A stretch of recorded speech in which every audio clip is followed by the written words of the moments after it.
आज सुनेंगे माँ दुर्गा की दूसरी शक्ति यानी ब्रह्मचारिणी माता की पावन कथा। माँ दुर्गा की नव शक्ति का दूसरा स्वरूप ब्रह्मचारिणी है। यहाँ ब्रह्म का अर्थ तपस्या से है। माँ दुर्गा का स्वरूप भक्तों और सिद्धों को अनंत फल देने वाला है। इनकी उपासना करने से तप, त्याग, वैराग्य, सदाचार और संयम की वृद्धि होती है।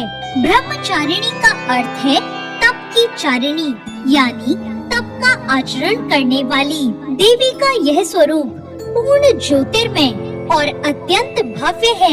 इन देवी ने दाएं हाथ में जप की माला ले रखी है और बाएं हाथ में कमंडल धारण कर रखा है।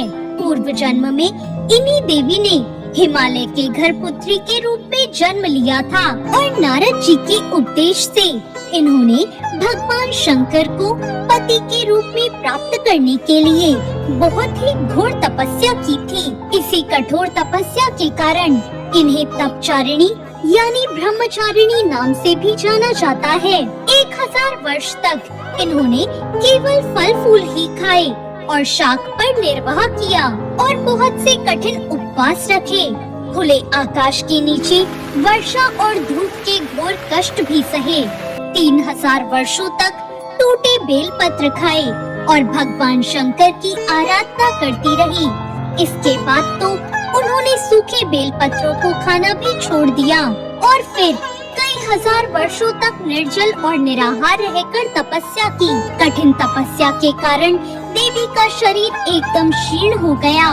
देवता, ऋषि, सिद्धगण, मुनि सभी ने ब्रह्मचारिणी की तपस्या को अभूतपूर्व पुण्य कृतज्ञ बताया और उसकी सराहना की और कहा, हे देवी, आज तक किसी ने इस तरह कठोर तपस्या नहीं की।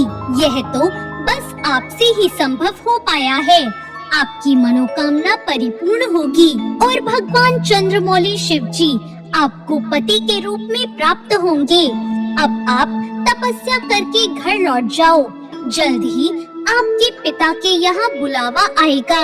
तो ये थी माता ब्रह्मचारिणी की कथा।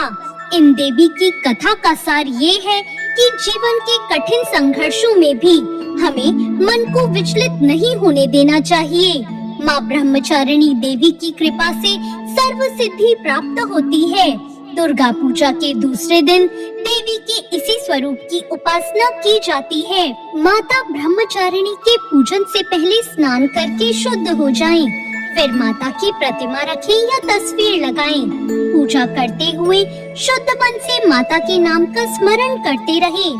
कोशिश करें कि सफेद या पीले वस्त्र पहनकर ही पूजा हो। माँ को प्रसाद में पंचामृत जरूर चढ़ाएं, रोली और अक्षत चढ़ाएं।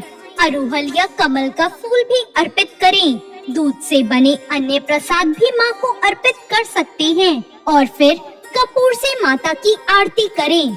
मान्यता है कि ब्रह्मचारिणी माता के पूजन से कठिन तप तो पूरे होते ही हैं, साथ में अध्ययन करने में भी रुचि बढ़ती है। साथ ही स्मरण शक्ति का भी विकास होता है। जीवन की अज्ञानता मिटती है और ज्ञान का प्रकाश फैलता है। तो ये थी माता ब्रह्मचारिणी की कथा।